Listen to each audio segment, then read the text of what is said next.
नमो विष्णुपदाय कृष्णपृष्ठाय भूतले श्रीमते भक्तिवेदांत स्वामिनिति नामिने नमस्ते सरस्वती देवे गौरवाणी प्रचारिणे निर्विशेष शून्यवादी पाश्चात्यादेशतारिणे। हरे कृष्ण।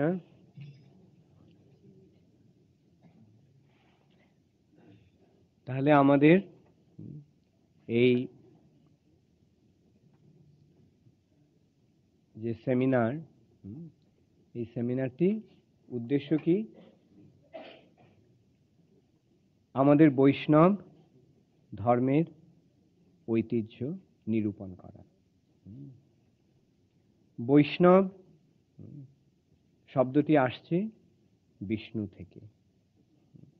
যারা বিষ্ণুর সেবক তারা বৈষ্ণব। জীব তার স্বরূপে বৈষ্ণব।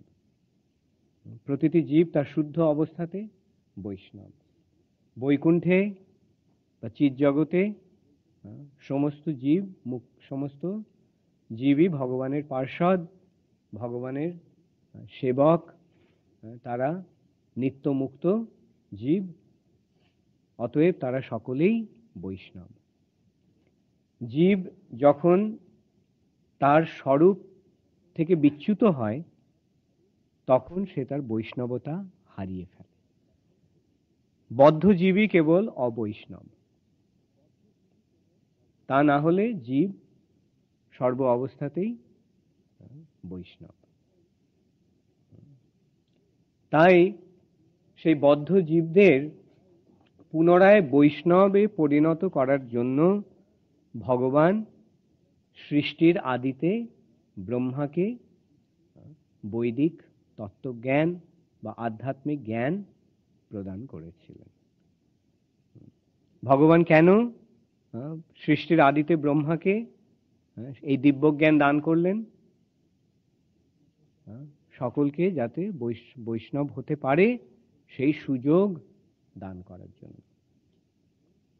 তাহলে এখন দেখতে পাচ্ছ যে আমরা যে পথটি অবলম্বন করেছি সেইটি হচ্ছে জীবনের সর্বশ্রেষ্ঠ উদ্দেশ্য সাধন, তাই না? আমরা যদি বৈষ্ণব না হয়ে অন্য কিছু হতাম তাহলে জীবনটা ব্যর্থ হতো। এবং যেহেতু আমরা এই বৈষ্ণব মার্গ, এই বৈষ্ণব পথ অবলম্বন করেছি, তাই আমরা আমাদের জীবনকে সার্থক করার সুযোগ পাচ্ছি।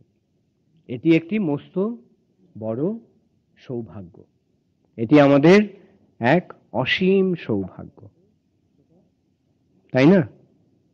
সেটা সকলকে যথাযথভাবে বুঝতে হবে।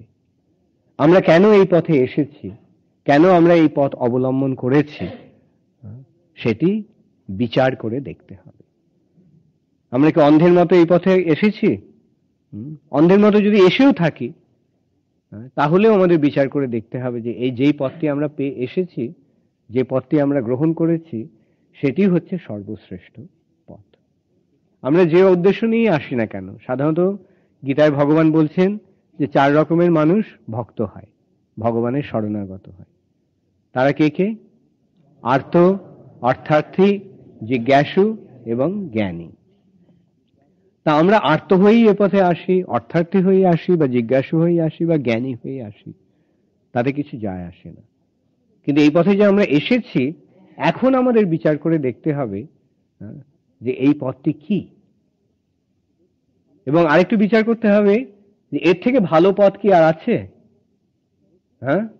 এর থেকে ভালো পথ যদি থাকে তাহলে সেটাকেই আমাদের গ্রহণ করা কর্তব্য, তাই নয় কি? এখন বিচার করে দেখা যাক এর থেকে ভালো পথ আর কিছু আছে কিনা। তাহলে আমরা এই পথ ছেড়ে ওই পথে চলে যাব। কিন্তু আমরা বিচার করলে আমরা দেখতে পাবো যে এই যে পথটি আমরা প্রভুপাদের কৃপায় গ্রহণ করেছি, সেই পথটির ঊর্ধ্বে আর কোনো কিছু নেই, এর থেকে বড় আর কিছু নেই, এর থেকে উন্নত আর কিছু নেই। অতএব সেটাই আমাদের বিচার্য। সৃষ্টির আদিতে ভগবান ব্রহ্মাকে এই জ্ঞান, দিব্য জ্ঞান দান করলেন। সেই জ্ঞানটি প্রকাশিত হলো কিভাবে? বেদ রূপে। বেদের আবার দুটি শাখা, একটি শাখা জড়মুখী, আরেকটি শাখা কৃষ্ণমুখী। যে শাখাটি বেদের যেই দিকটি জড় জগতের, জড় বিষয়ের দিকে গেল, বা জড়, যে সমস্ত মানুষ জড় জগতের দিকে উন্মুখ হয়ে বেদকে গ্রহণ করলো, তারা কি পেল? বেদের সেই শাখাটি কি? কর্মকাণ্ড আর জ্ঞানকাণ্ড। আর অন্য শাখাটি, সেটি ভগবানের শ্রীপাদপদ্মের দিকে গেল। সেই শাখাটিকে বলা হচ্ছে কি? না, সেই শাখাটি হচ্ছে ভাগবত। সেই শাখাটি হচ্ছে শুদ্ধ ভক্তির পথ, যেটি ব্রহ্মা থেকে কে পেলেন? নারদ মুনি। তাই চৈতন্য মহাপ্রভু বলছেন যে কর্মকাণ্ড জ্ঞানকাণ্ড কেবলই বিষের ভাণ্ড। কর্মকাণ্ড জ্ঞানকাণ্ড কেবলই বিষের ভাণ্ড। অমৃত বলিয়া যে বা খায়, নানা জনি ভ্রমণ করে, কদর্য ভক্ষণ করে, তার জন্ম অধঃপাতে যায়। অধঃপাতে মানে জড় জগতের দিকে যাবে। কিন্তু সেটি কি আমাদের কাম্য? অতএব তাই কর্মকাণ্ড এবং জ্ঞানকাণ্ডকে বর্জন করার কথা শ্রী চৈতন্য মহাপ্রভু বললেন। অতএব আমাদের যে পথটি, সেটি নারদ মুনির থেকে আমরা পাচ্ছি। ব্রহ্মা, কৃষ্ণ থেকে ব্রহ্মা, ব্রহ্মা থেকে নারদ মুনি। তাহলে দেখো, সৃষ্টির আদিতেই আমাদের এই বৈষ্ণব ধর্ম রয়েছে। আমরা যে পথটি অবলম্বন করছি সেটি সৃষ্টির আদি থেকেই রয়েছে। আবার সৃষ্টির আদি থেকেই নয়, সৃষ্টিরও আগেও রয়েছে। বৈকুণ্ঠ লোকে ভগবত ধামে আমরা দেখতে পাবো যে সকলেই বৈষ্ণব, তাই না? কৃষ্ণের যত, বিষ্ণুর, নারায়ণের যত পার্ষদ, সব বৈষ্ণব। আবার এই জড় জগতে আমরা দেখতে পাই যারা যত সমস্ত মহান ব্যক্তি রয়েছেন, তারা সকলেই বৈষ্ণব। সমস্ত প্রজাপতিরা বৈষ্ণব, সমস্ত বড় বড় ঋষিরা বৈষ্ণব, প্রহ্লাদ মহারাজ বৈষ্ণব, ধ্রুব মহারাজ বৈষ্ণব, অম্বরীশ মহারাজ বৈষ্ণব, যমরাজ বৈষ্ণব, নারদ বৈষ্ণব, শিব বৈষ্ণব, ব্রহ্মা বৈষ্ণব।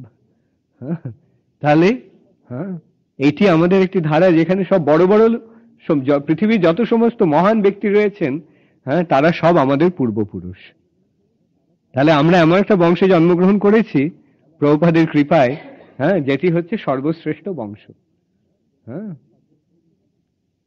এখন এই যে বৈষ্ণব ধর্ম, আচ্ছা, এখানে ধর্ম শব্দটির অর্থ কি সেটা বিচার করতে হবে। বৈষ্ণব ধর্ম বলতে বলা হচ্ছে সনাতন ধর্ম।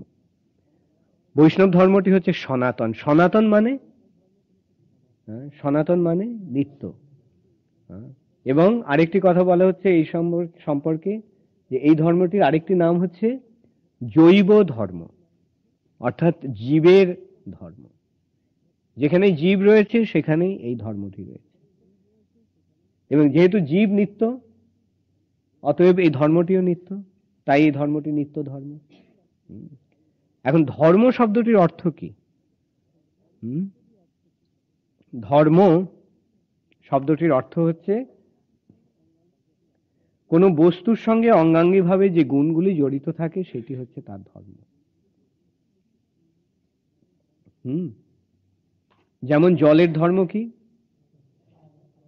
তারল্য। তারল্য, তাহলে তারল্য হচ্ছে জলের ধর্ম, তাই না? যেখানে জল আছে সেই জল তরল। কিন্তু জল যখন কঠিন হয়ে যায়, তখন আমরা সেটাকে জল বলি না। ধর্মের পরিবর্তন হওয়ার ফলে বস্তুটিরও আপাত পরিবর্তন হচ্ছে, তাই না? তেমনি আগুন একটি বস্তু, আগুনের অঙ্গাঙ্গিভাবে, আগুনের সঙ্গে অঙ্গাঙ্গিভাবে জড়িয়ে রয়েছে কোন গুণগুলি? তাপ এবং আলোক। তাপ এবং আলো, তাই না? তাহলে তাপ এবং আলোক হচ্ছে আগুনের ধর্ম। ঠিক তেমনি জীব একটি বস্তু, হ্যাঁ, আর জীবের সঙ্গে যে অঙ্গাঙ্গী ভাবে জড়িয়ে রয়েছে যে গুণগুলি, সেগুলি তার ধর্ম। তাহলে জীবের সঙ্গে অঙ্গাঙ্গী ভাবে জড়িয়ে রয়েছে কোন গুণগুলি? কোন গুণটি বিশেষ করে? ওকে, সেবা, ভালোবাসা, ভালোবাসা, প্রেম।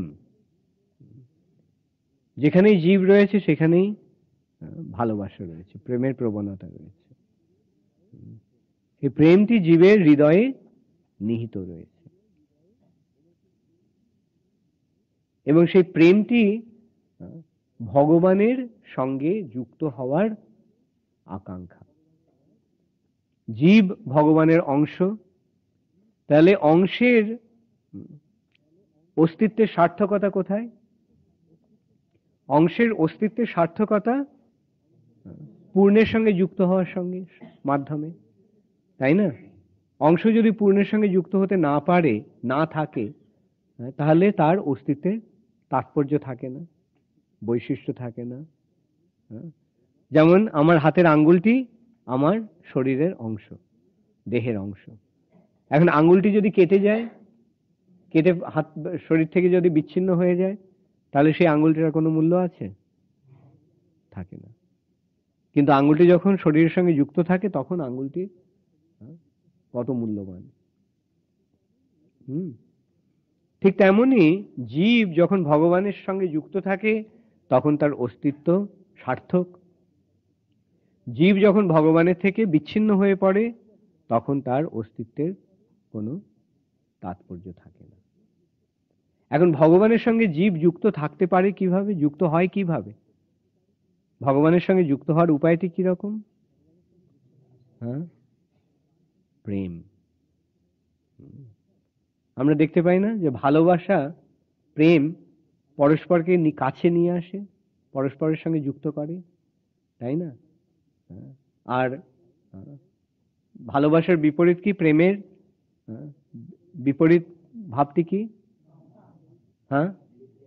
বিদ্বেষ। বিদ্বেষ কি করে? আমাদের পরস্পর থেকে দূরে সরিয়ে নিয়ে যায়।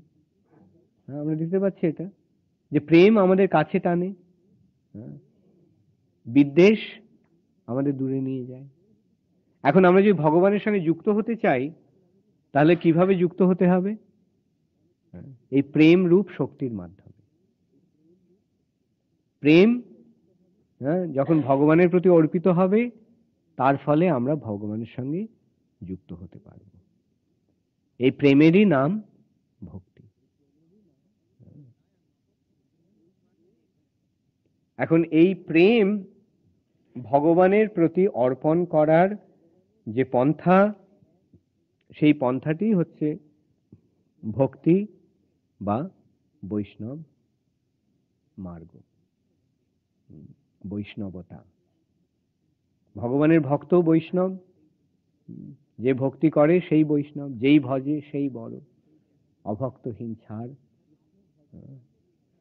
কৃষ্ণ ভজনে নাহি জাতি কুলাদি বিচার। তা এখন এই যে ভগবানের সঙ্গে যদি আমরা যুক্ত হতে চাই তাহলে কি করতে হবে? কি করতে হবে? আমাদের হৃদয়ে কোন বস্তুটি রয়েছে? প্রেম রয়েছে। সেই প্রেমটি ভগবানকে অর্পণ করতে হবে। এখন প্রেম যদি ভগবানকে অর্পণ করতে হয় তাহলে প্রথমে আমাদের কি করতে হবে? সে অন্য কোনো বস্তুর প্রতি যদি প্রেম থেকে থাকে, সেই বস্তুগুলি থেকে প্রেমকে সরিয়ে নিতে হবে, নিয়ে ভগবানের প্রতি অর্পণ করতে হবে। আমরা আমাদের একমাত্র প্রেমাস্পদ হচ্ছেন ভগবান। এখন ভগবানকে ভুলে থাকার ফলে আমরা আমাদের হৃদয়ের প্রেম অন্য বস্তুতে, অন্য ব্যক্তিতে অর্পণ করার কামনা করছি, কিন্তু প্রকৃতপক্ষে সেটি ভগবানের প্রতি নিবেদন করতে হবে। এখন এইটি গেল, এইটি হচ্ছে জীবের প্রকৃত ধর্ম। তাহলে সনাতন ধর্ম মানে কি? সনাতন ধর্ম মানে, সনাতন ধর্ম মানে হচ্ছে ভগবানের প্রতি আমাদের হৃদয়ের প্রেম অর্পণ করা। প্রকৃতপক্ষে সনাতন ধর্মের সংজ্ঞা হচ্ছে আমাদের হৃদয়ের ভালোবাসা, আমাদের হৃদয়ের প্রেম ভগবানকে অর্পণ করা। আবার ধর্মের আরেকটি সংজ্ঞাও রয়েছে। সেই সংজ্ঞাটি কি? ধর্মং তু সাক্ষাৎ ভগবৎ প্রণীতম। ধর্ম হচ্ছে ভগবানের প্রদত্ত আইন। রাজা আইন প্রণয়ন করে না? রাজা আইন সৃষ্টি করে, আইন প্রণয়ন করে। তো এখন সেই আইনটি যারা মেনে চলে তারা সুখে শান্তিতে থাকে। যারা আইন মানে না তাদের কি হয়? তাদের নিজেদের ক্ষতি হয় এবং তারা অন্যদেরও অসুবিধা সৃষ্টি করে। এখন এই যে আইন এবং শৃঙ্খলা যখন নষ্ট হয়ে যায়, তখন ভগবান সেই আইন আবার প্রতিষ্ঠা করার জন্য তিনি অবতরণ করেন। এখন সেইটি হচ্ছে আরেক ভগবানের প্রদত্ত আইন হচ্ছে ধর্ম, এবং সেই ধর্মটি সংস্থাপন করার জন্য ভগবান যুগে যুগে অবতীর্ণ হন। যখনই আইন শৃঙ্খলা বিশৃঙ্খল হয়ে যায় তখন ভগবান অবতীর্ণ হন। অতএব এখানে আমাদের বিচার করতে ভগবান কোথায় থাকেন? চিৎ জগতে থাকেন, তাই না? কিন্তু তিনি জড়জগতে কেন আসেন? ধর্ম সংস্থাপন করার জন্য। তাহলে এই যে ধর্ম, ভগবানের প্রদত্ত আইন, সেটি মেনে চলা প্রতিটি জীবের কর্তব্য। যখন জীব সেই আইনটি মেনে চলে তখন সে সুখে শান্তিতে থাকে এবং তখন সে ভগবানের ভক্ত হতে পারে। এইভাবে যখন ভগবানের প্রদত্ত আইন আমরা মেনে চলি, ভগবানের দেওয়া আইন আমরা মেনে চলি, তখন চারদিকে সুখ এবং শান্তি এবং সমৃদ্ধি বিরাজ করে।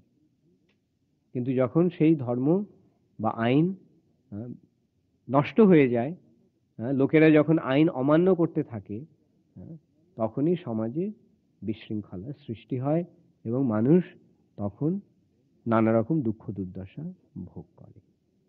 অতএব ধর্ম বলতে তাহলে এখানে কি বোঝাচ্ছে? ভগবানের দেওয়া আইন। আর অধর্ম মানে কি? অধর্ম সেই আইন এবং ভগবানের দেওয়া আইন না মানা। এখন যখনই ধর্মের গ্লানি হয়, ধর্ম যখন হারিয়ে যায়, তখনই অধর্মের প্রকাশ হয়।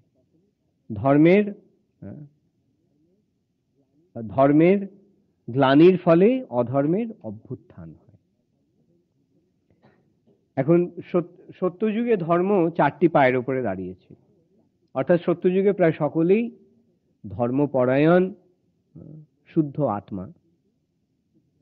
কিন্তু তার পরবর্তী যুগে, ত্রেতা যুগে, 75% জন ধর্মপরায়ণ হলো আর 25 জন অধার্মিক হয়ে গেল। সেটা ত্রেতা যুগ। দাপর যুগে প্রায় 50 জন ধার্মিক, আবার 50 জন অধার্মিক। এবং যুগের প্রভাবে কি হয়? ক্রমশ অধর্মের গ্লানি হয়, অধর্মের অবক্ষয় হয়। তো এইভাবে কমতে থাকে। আর ধর্মের অবক্ষয় হয়, অধর্মের প্রকাশ হয়। এভাবে ধর্ম ক্রমশ কমতে থাকে। তারপরে যখন কলিযুগ আসে তখন অধর্ম প্রায় 25%, ধর্ম 25%, আর অধর্ম 75%। আর সেই 25% যে ধর্ম রয়েছে সেটাও ক্রমশ অবক্ষয় হতে থাকে, গ্লানি হতে থাকে। এই কলিযুগটি একটি অত্যন্ত ভয়ঙ্কর যুগ। কলিযুগ একটি পাপের সমুদ্র সদৃশ। এই কলিযুগে মানুষ অত্যন্ত ধর্মবিদ্বেষী, এবং এখানে আমাদের বিচার্য যে দাপরের শেষে কৃষ্ণ কুরুক্ষেত্র যুদ্ধ আয়োজন করে তিনি সমস্ত অধার্মিক দুষ্কৃতকারীদের তিনি সংহার করলেন, করে যুধিষ্ঠির মহারাজকে রাজ্যে অভিষিক্ত করলেন, করার ফলে পুনরায় ধর্ম স্থাপিত হলো। কিন্তু তারপরেই যুধিষ্ঠির মহারাজ যখন দাপর যুগ শেষ হয়ে কলিযুগ শুরু হলো, তখন যুধিষ্ঠির মহারাজ তিনি মহাপ্রস্থান যাত্রা করলেন পরীক্ষিত মহারাজের উপর রাজ্যভার অর্পণ করে। পরীক্ষিত মহারাজের সময় থেকে কলিযুগ শুরু হলো। কলিযুগ যদিও পরীক্ষিত মহারাজের সময় থেকে শুরু হলো, কিন্তু পরীক্ষিত মহারাজের সময়ে সর্বত্র ধর্ম বিরাজ করছিল, সেখানে কোনো রকম অধর্মের অবকাশ ছিল না। কিন্তু কলি যুগ শুরু হলো, তাই কলির প্রভাব স্থাপিত হলো এই যুগে, এই জগতে। এবং কলি এসেই কি করলো? কলি এসে ধর্মকে নির্যাতন করতে শুরু করলো, আর ধরিত্রীকে নির্যাতন করতে, শোষণ করতে শুরু করলো। ধর্মের 3টি পা ভেঙে দিল এবং ধরিত্রীকে অর্থাৎ গাভীরূপী পৃথিবীকে নির্যাতন করতে শুরু করলো। এখন গোমাতা এবং বৃষরূপী ধর্মকে এইভাবে নির্যাতন করছে দেখে পরীক্ষিত মহারাজ সঙ্গে সঙ্গে কলিকে সংহার করতে উদ্যত হলেন। কিন্তু কলি পরীক্ষিত মহারাজের কাছে প্রাণ ভিক্ষা চাইল। তখন পরীক্ষিত মহারাজ কলিকে প্রাণে মারলেন না, কিন্তু তাকে তার রাজ্য থেকে নির্বাসিত করলেন। কিন্তু কলি তখন দেখলো যে সারা পৃথিবী পরীক্ষিত মহারাজের অধিকারে, এমনকি সমুদ্র পর্যন্ত, সাগর সমন্বিত সারা পৃথিবী পরীক্ষিত মহারাজের অধিকারে। এখন পরীক্ষিত মহারাজ যদি তার রাজ্য থেকে নির্বাসন দেন, তাহলে কলি যাবে কোথায়? সারা পৃথিবী তো পরীক্ষিত মহারাজের অধিকার। তখন কলি পরীক্ষিত মহারাজের কাছে প্রার্থনা করলো, আমাকে থাকার মতো একটু স্থান দিন। পরীক্ষিত মহারাজ বললেন, ঠিক আছে, যেখানে আমিষাহার হবে, যেখানে আসব পান হবে, যেখানে অবৈধ স্ত্রী সঙ্গ হবে এবং যেখানে দ্রুত ক্রীড়া হবে, সেই 4টি স্থানে তুমি থাকতে পারো। কিন্তু কলি তখন দেখলো যে পরীক্ষিত মহারাজের রাজ্যে এই 4টি আচরণ হয় না। কেউ ওই সময় এই 4টি পাপ কর্ম করত না। তাহলে ভেবে দেখো কি সুন্দর অবস্থা ছিল। আজ থেকে মোটে 5000 বছর আগে পৃথিবীর এত সুন্দর অবস্থা ছিল। এই পৃথিবীতে কেউ মাছ মাংস খেত না। এই পৃথিবীতে কেউ নেশা করত না, মদ পান, জুয়া, গাঁজা, বিড়ি, মদ পান, গাঁজা, বিড়ি এই সমস্ত পান করত না, এবং কেউ পরস্ত্রী গমন করত না, অবৈধ স্ত্রী সঙ্গ করত না, এবং কেউ দ্রুত ক্রীড়া করত না। তো কলি দেখলো যে তাহলে তার এখানে থাকার স্থান নেই। সে তখন পরীক্ষিত মহারাজকে বলল যে আমাকে থাকার মতো অন্তত একটু জায়গা দিন। তখন পরীক্ষিত মহারাজ স্বর্ণে কলিকে স্থান দিলেন, কলিকে স্বর্ণে অধিকার দিলেন। এখন এই স্বর্ণ মানে কি? স্বর্ণ মানে হচ্ছে সম্পদ।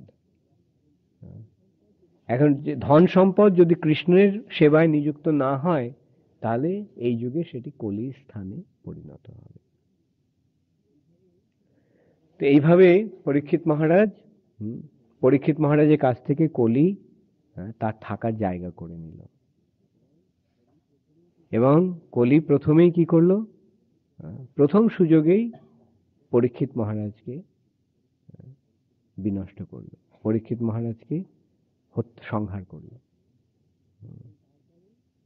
এবং তারপরে কলি কি করলো, কলি সমাজের যে সর্বশ্রেষ্ঠ যারা, সমাজের শীর্ষস্থানীয় যারা ব্রাহ্মণদেরকে কলি আক্রমণ করল।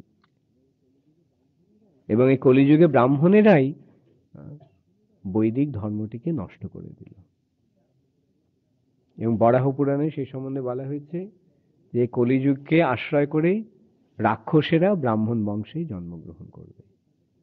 তার মানে এই নয় যে সমস্ত ব্রাহ্মণেরাই রাক্ষস, বা তবে কিছু কিছু রাক্ষসেরা ব্রাহ্মণ বংশে জন্মগ্রহণ করে রাক্ষসা কলিমাশ্রিত জায়ন্তে ব্রহ্মজনীষু,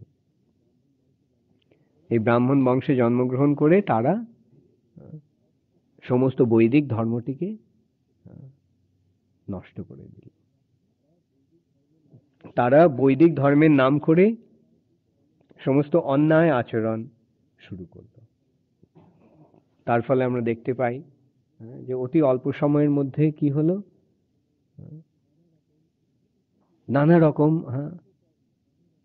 অপকর্ম বৈদিক ক্রিয়ার নামে চলতে লাগলো। যেমন ব্রাহ্মণেরা তারা কৌলিন্য প্রথা সৃষ্টি করলো, যে কুলীন ব্রাহ্মণ, ব্রাহ্মণের মধ্যে আবার রয়েছে, ভেদ রয়েছে, স্তর রয়েছে। তো যারা বড় স্তরের ব্রাহ্মণ, এখন তাদের মেয়ের ছোট স্তরের ব্রাহ্মণদের ইয়েতে বিয়ে দেওয়া যাবে না, কুলীন ব্রাহ্মণের সঙ্গে বিয়ে দিতে হবে। তখন কি করলো, তার ফলে কি হলো, কুলীন ব্রাহ্মণেরা তারা অনেক মেয়েকে বিয়ে করতে লাগলো। যে কন্যাদায়গ্রস্ত পিতারা কোন রকমে কন্যার দায় থেকে মুক্ত হওয়ার জন্য যেন তেন প্রকারেণ বিবাহ দিতে শুরু করলো।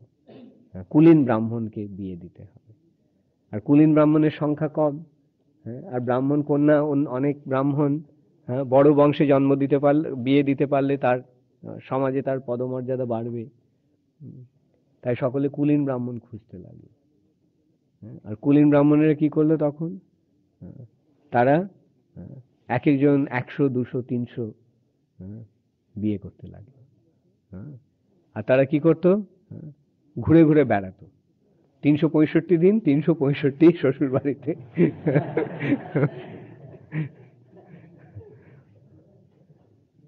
তো এইরকম প্রথা সমস্ত শুরু হলো। তারপরে সতীদাহ প্রথা শুরু হলো। হ্যাঁ, সতীর প্রথা ছিল বৈদিক সমাজে, যে স্বামীর সঙ্গে সহমরণ, এবং সেটা স্বেচ্ছায় হতো। সতী সাধ্বী স্ত্রী যদি পতির মৃত্যু হতো, তাহলে তিনি মনে করতেন আমার বেঁচে থেকে কি লাভ, আমি আমার পতির সঙ্গে সহমৃতা হব। এবং সেটা তারা নিজেরা ইচ্ছায় করত। যেমন আমরা দেখতে পাই মহাভারতে, যখন কুন্তী দেবী, যখন পাণ্ডুর যখন মৃত্যু হলো, তখন কুন্তী দেবী এবং মাদ্রী দেবী দুজনেই সহমৃতা হতে চাইলেন। কিন্তু তারা তখন বিচার করলেন যে আমাদের একজনকে থাকতে হবে, কেন আমাদের ছেলেরা এখনো শিশু, এখন এদেরকে রক্ষণাবেক্ষণ করার জন্য, এদের দেখাশোনা করার জন্য আমাদের একজনকে অন্তত থাকতে হবে। কুন্তী বললেন মাদ্রী তুমি থাকো, আমি সহমৃতা হই। মাদ্রী বললেন না না, তুমি থাকো, আমি সহমৃতা হব। এবং মাদ্রী যুক্তি দেখালেন যে যেহেতু আমার জন্য আমাদের পতির মৃত্যু হলো, অতএব আমার তার সঙ্গে সহমৃত হওয়া কর্তব্য। কেন পাণ্ডুর মৃত্যু হয় মাদ্রীর জন্য। এবং আরেকটি কারণ মাদ্রী দেখালেন যে আমাদের 5 পুত্র, 5 পুত্রের মধ্যে 3টি পুত্র তোমার, 2টি পুত্র আমার, অতএব যেহেতু তোমার পুত্র সংখ্যা বেশি, তাই তোমাকে থাকতে হবে। তাহলে এখানে আমরা দেখতে পাচ্ছি যে ওরা কে সহমৃতা হবে সে নিয়ে তাদের প্রতিযোগিতা। কিন্তু ওরা কি করলো, সেই তথাকথিত সমস্ত ব্রাহ্মণেরা তখন তারা সমস্ত নিয়ম সৃষ্টি করলো যে পতির যদি মৃত্যু হয় তাহলে তার স্ত্রীকেও সহমৃত হতে হবে। এবং অনেক ওই কৌলিন্য প্রথা বজায় রাখার জন্য অনেক সময় কোনো কন্যার পিতা অল্প বয়সী কন্যাকে 12-13 বছরের মেয়েকে 80-90 বছরের বুড়োর সঙ্গে বিয়ে দিয়ে দিত। মেয়ের কি হবে তারা বিচার করতো না, কিন্তু তাদের কৌলিন্য বজায় থাকতে হবে, এটাই তাদের অহংকার। এবং সেই 80-90 বছরের বৃদ্ধ কতদিন আর বাঁচবে? অনেক সময় মৃত্যুশয্যাতে বিয়ে দিয়ে দেওয়া হতো মেয়েকে। বুড়ো মরো অবস্থা, তাই সময় তাকে কন্যার সঙ্গে বিয়ে দিয়ে দিত। এবং যখন বৃদ্ধের যখন মৃত্যু হতো তখন সেই 12-13 বছরের মেয়েটিকে জোর করে আগুনে পোড়ানো হতো, হাত পা বেঁধে আগুনে ছুড়ে দেওয়া হতো জোর করে। আর তার সেই কান্না ঢাকার জন্য পৈশাচিক ভাবে ঢাক বাজানো হতো।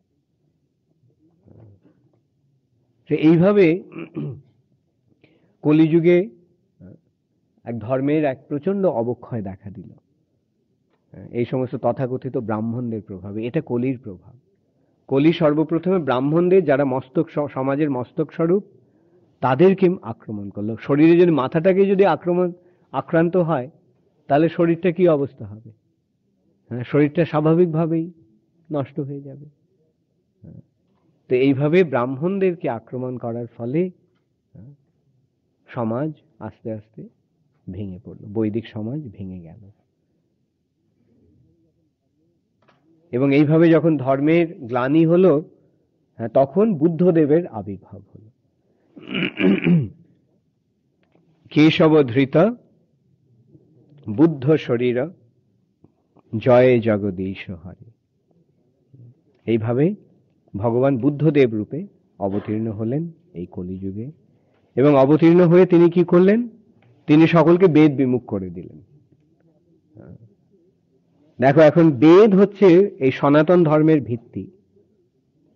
এখন সেই বেদ যদি বেদকে যদি বর্জন করা হয় তাহলে সনাতন ধর্মের কি অবস্থা হবে? তাহলে আমরা দেখতে পাচ্ছি যে এইভাবে কলিযুগের প্রভাবে সনাতন ধর্ম এক প্রচন্ডভাবে আক্রান্ত হলো। কিন্তু সেই সনাতন ধর্মকে রক্ষা করার জন্যই অ্যাকচুয়ালি বুদ্ধদেব এলেন। এসে তিনি কি করলেন? ওই বেদ বিমুখ করলেন। কেননা বেদের নামে যত সমস্ত অন্যায় আচরণ হচ্ছে, তাই না?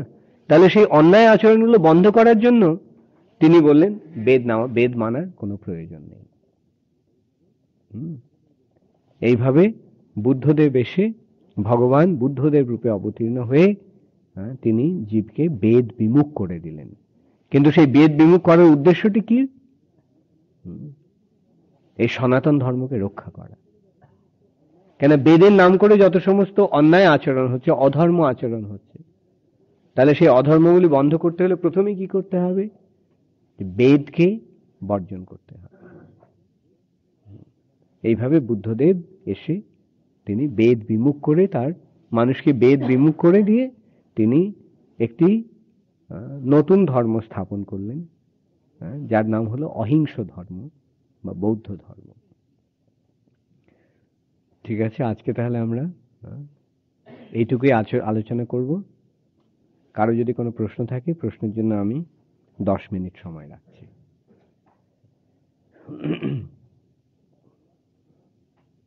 যা বললাম সেটা বোঝা গেল? সকলে বুঝতে পারলে? হ্যাঁ, তো যদি কারো কোনো প্রশ্ন থাকে প্রশ্ন করতে পারে।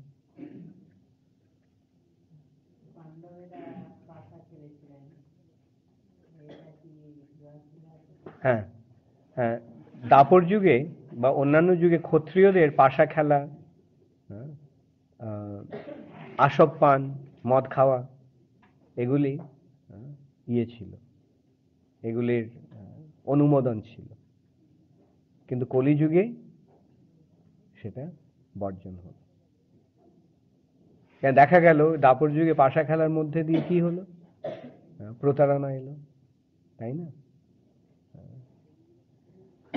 তাই জন্য আর কলিযুগে সকলেই অধার্মিক, সকলেই মিথ্যাশ্রয়ী, কলিযুগে প্রায় সকলেই প্রবঞ্চক। তাই তাদের সমস্ত প্রবঞ্চকদের যদি পাশা খেলতে দাও তাহলে কি অবস্থা হবে? এই যুধিষ্ঠির মহারাজের মতো অবস্থা হবে, তাই না? তো সেটাই, সেই শিক্ষাটা দেওয়ার জন্যই ওই যুধিষ্ঠির মহারাজের মাধ্যমে তিনি দেখালেন পাশা খেলার পরিণতি। আর তাতেও যদি আমাদের শিক্ষা না হয়ে থাকে তাহলে আর কি করা যেতে পারে? অতএব এই জন্য কলিযুগে জুয়া, পাশা খেলা ইত্যাদি বর্জন। অন্যান্য যে ক্ষত্রিয়রা পারত সেটা, ক্ষত্রিয়দের কতগুলি স্যাংশন দেওয়া হয়েছিল। ক্ষত্রিয়রা আমিষ আহার করতে পারত, ক্ষত্রিয়রা আসব পান করতে পারত, কিন্তু সেটা কোনো বিশেষ অবস্থায় বিশেষ ভাবে। যেমন তারা বনে মৃগয়া করে পশু মাংস আহার করতেন, যজ্ঞে তারা আসব পান করতেন ইত্যাদি। কিন্তু কলিযুগে সেটা বর্জন করা হলো।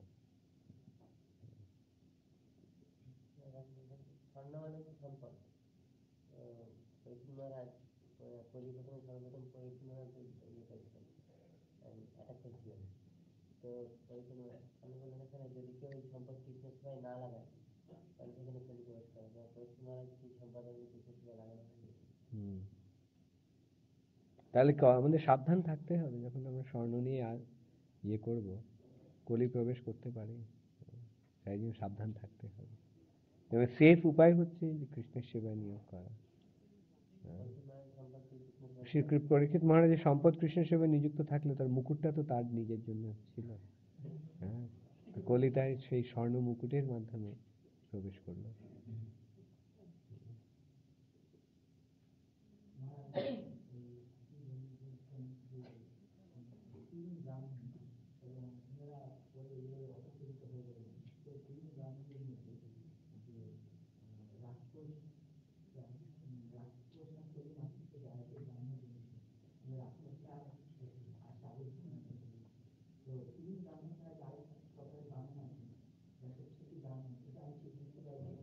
কলিযুগে প্রায় সত্যি সত্যি ব্রাহ্মণ নেই।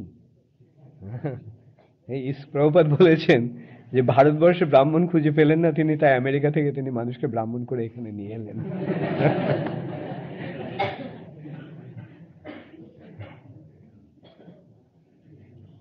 কলিযুগে ব্রাহ্মণ কোথায়?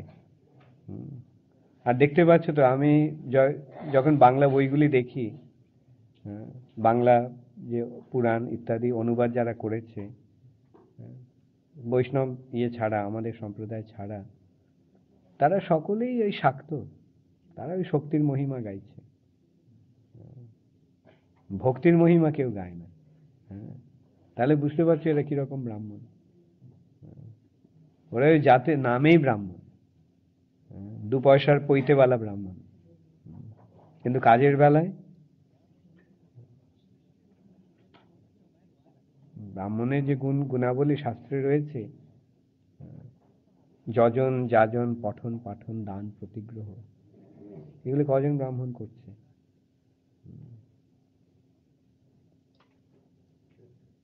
ষটকর্ম নিপুণ বিপ্র, সেই ষটকর্ম নিপুণ ব্রাহ্মণ কজন আছে?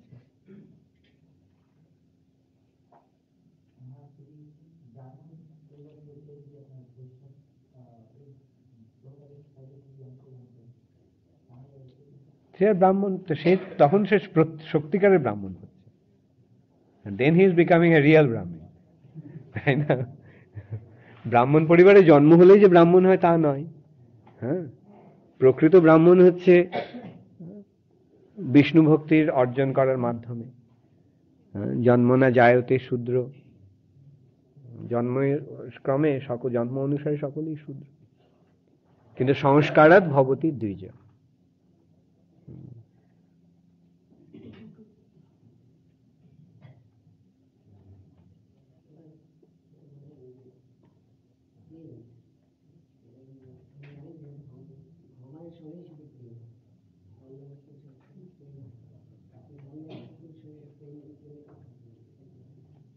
কথায় কথায় বললাম, প্রকৃতপক্ষে সেটা প্রেম নয়, সেটা কাম।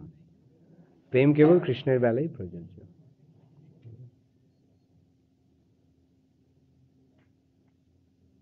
সত্য, ত্রেতা, তারপর কলি, সবসময়তেই এই চারটে যুগ পরপর ঘুরে আসছে। তাহলে সব সত্য যুগেই ধর্ম 100% থাকে, কলি যুগে, ত্রেতা যুগে 75%, তারপর যুগে 50%, আর কলি যুগে কি? তাহলে এটা সব যুগে এরকম এটা কি তৈরি করা হবে এরকম? অর্থাৎ মানে ক্রমে ক্রমে এই জড়জগতের প্রভাবে ধর্ম, দেখো ধর্মটা চিৎ জগতের ব্যাপার, তাই না? এখন জড়জগতে ধর্মের প্রভাবটা কমতে থাকবে, জড়জগতের প্রভাব বাড়বে যত, ধর্মের প্রভাব তত কমবে, তাই না? জড়ের প্রভাব বাড়া মানে ধর্মের প্রভাব কমা। অতএব ত্রেতা যুগে প্রায় 75% ধর্ম রয়েছে, কিন্তু ক্রমে ক্রমে সেই ধর্ম কমতে থাকছে, কমতে কমতে দাপরে এসে সেটা 50%, দাপরে সেটা আবার 50% থেকে কমতে কমতে আরো কলিতে এসে 25%, তাই না? আবার সময়ে সময়ে ভগবান এসে ধর্ম সংস্থাপন করেন, যখন তিনি অবতরণ করেন, এসে যখন ধর্ম সংস্থাপন করেন, তখন আবার ধর্ম খুব জোরদার হয়ে ওঠে, তাই না? তখন আবার সত্যযুগের মতো একটা পরিস্থিতির সৃষ্টি হয়, সত্যযুগের সূচনা হয় ভগবানের আবির্ভাবের ফলে।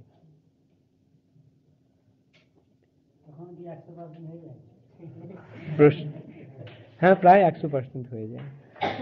এখানে কার প্রথমে এখানে হাত কার তুলেছ? আচ্ছা, তুমি।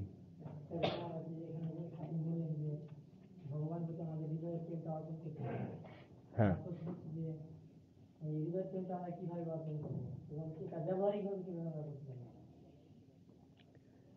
এখানে বলা হচ্ছে, দেখো একটা যুবক যখন কোনো সুন্দরী যুবতীর সান্নিধ্যে আসে, তখন কি কাউকে শেখাতে হয় কিভাবে তাকে ভালোবাসতে হয়? না, আপনা থেকে তার প্রতি আকর্ষণ হয়। হ্যাঁ, আকর্ষণটা স্বতঃস্ফূর্ত ভাবে হয়, স্বাভাবিক ভাবে হয়। ঠিক তেমনি যখন আমরা ভগবানকে জানতে পারি, ভগবানকে যখন আমরা চিনতে পারি, ভগবানকে যখন আমরা উপলব্ধি করতে পারি, তখন স্বাভাবিকভাবেই ভগবানের প্রতি প্রেম জেগে ওঠে, জাগৃত হয়, আপনা থেকেই হয়। তাই সেটি হচ্ছে স্বতঃস্ফূর্ত প্রেম বা রাগ ভক্তি। বিধি দিয়ে ভক্তি, বিধির যে ভক্তি সেটা অতটা দৃঢ় নয়। যেমন বাজ বিচার করে, ন্যায় নীতি বিচার করে বিয়ে করা যেতে পারে, কিন্তু প্রেম হয় না, তাই না? প্রেমটা ওর অনেক ঊর্ধ্বে, প্রেমের এই সমস্ত বিচার নেই। বিয়ের সময় বিচার করা হয় কোন বংশের ছেলে, কত টাকা রোজগার করে, পড়াশুনো কতদূর করেছে, ইত্যাদি ইত্যাদি, তাই না? কিন্তু যখন প্রেম হয় তখন এই সমস্ত বিচার থাকে না। তাই সেটি হচ্ছে রাগ, স্বতঃস্ফূর্ত ভাবে যে অনুরাগ।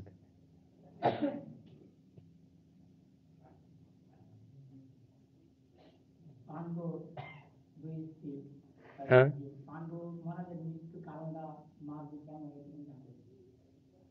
আচ্ছা, পাণ্ডু অভিশাপ প্রাপ্ত হয়েছিলেন যে কোন যদি তিনি কখনো সঙ্গম করেন তার স্ত্রীর সঙ্গে, তাহলে তার মৃত্যু হবে। কেন তিনি ঋষ্যশৃঙ্গ মুনির কে স্বর্ণিক্ষেপ করেন, তিনি যখন মৈথুনে লিপ্ত ছিলেন, মৃগী রূপে মৈথুন করছিলেন, তখন তিনি বাণ নিক্ষেপ করেন। তার ফলে সেই ঋষি তাকে অভিশাপ দেন যে তিনি যদি কখনো মৈথুন কার্যে লিপ্ত হন, তাহলে তার মৈথুন সময়ে তার মৃত্যু হবে। তো এই অভিশাপ প্রাপ্ত হওয়ার পরে পাণ্ডু তার রাজ্য থেকে চলে গিয়ে তিনি বদরিকাশ্রমে, হিমালয়ে তিনি বাস করতে থাকেন বানপ্রস্থের মতো রূপে। সঙ্গে তার পত্নীরা ছিলেন, কিন্তু তিনি ওই কামভাব যাতে উদ্দীপ্ত না হয় সেই জন্য এরকম একটা পরিবেশে তিনি ছিলেন। কিন্তু একদিন যখন তিনি নির্জনে মাদ্রির সঙ্গে বিহার করছিলেন, তখন তিনি মাদ্রির প্রতি কামাসক্ত হয়ে পড়েন, এবং তখন মাদ্রির সঙ্গে যখন তিনি মৈথুন কার্যে লিপ্ত হন, তখন তার মৃত্যু হয়। সেই জন্য মাদ্রি বলেন যে তিনি তার মৃত্যুর কারণ।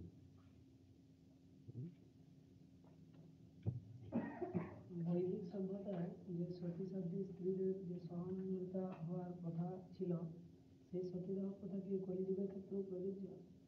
হতে পারে, ডিপেন্ড করবে কতটা সে পত্নী পতির প্রতি কতটা আসক্ত।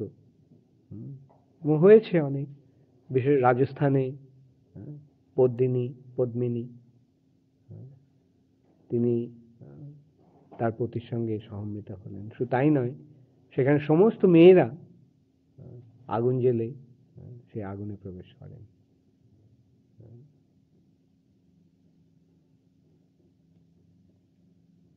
কলিযুগে ধর্মের 25% আছে, তাও আমার অবাক হয়।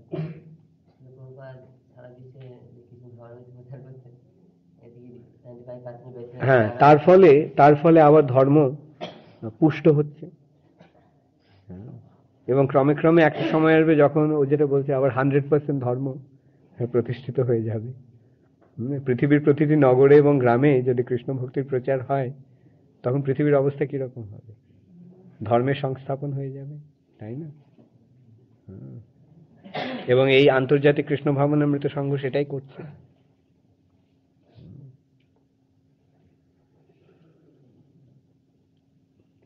ওকে, হ্যাঁ,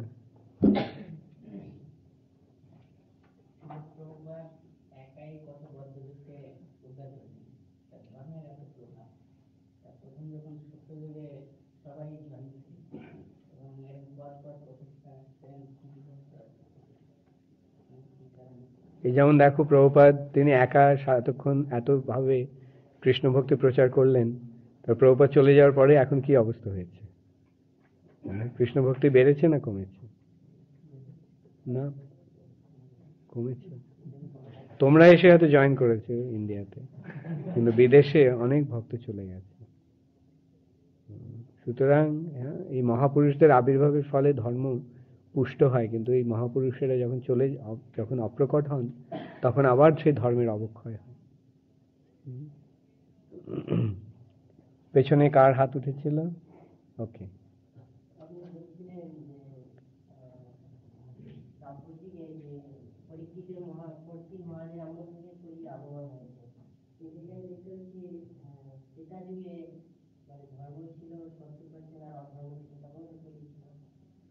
কি হয়েছে?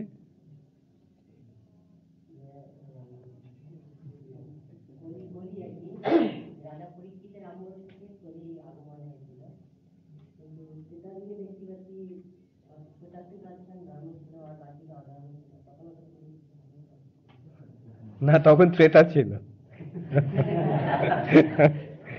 সেই যুগটা ত্রেতা যুগ ছিল। হ্যাঁ, কলিযুগ মানে হচ্ছে যখন ধর্ম প্রায় ধর্মের 3টে পা ভেঙে যায়। 4টে পা মানে এক একটা পা হচ্ছে 25%, ধর্মের 3টে পা ভেঙে গেছে, তখন কলি আগমন হয়। এইটি হচ্ছে কলির যুগ। বুঝতে পারলে? কলি তখন কোথায় ছিল? কলি ছিল, তবে কলির প্রভাব ছিল না। কলির প্রভাব এই যুগে ওই সময় কলি ছিল, কোনো একটা জায়গায় নিরিবিলিতে বসে দিন গুনছিল কবে তার যুগ আসবে। আচ্ছা, লাস্ট কোয়েশ্চেন।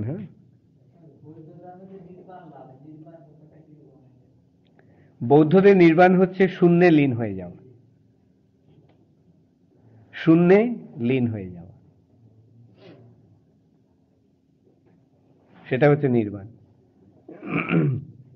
কিন্তু শঙ্করাচার্য এসে তখন করলেন, প্রতিবাদ করলেন, না, যে এটা নির্বাণ মানে শূন্যে লীন হয়ে যাওয়া নয়, নির্বাণ মানে পূর্ণে লীন হয়ে যাওয়া, সাযুজ্য মুক্তি।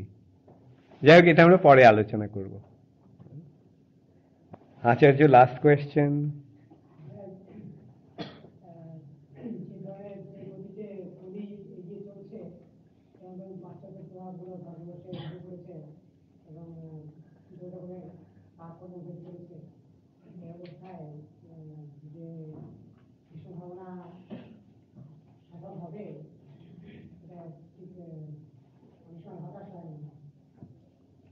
দেখো, ভগবান যখন বলেন কিছু হবে, তখন সেটা অবশ্যই হবে।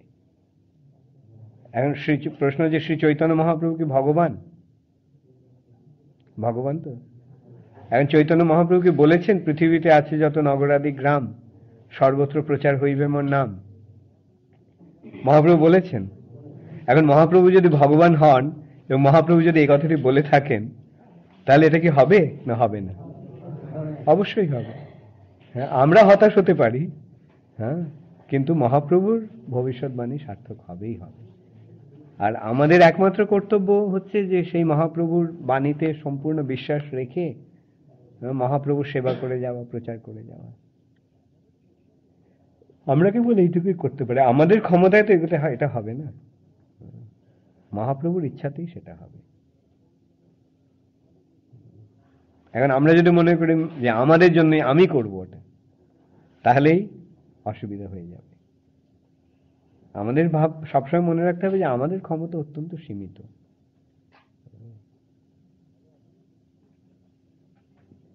তাহলে আমি আজকে এখানেই শেষ করছি।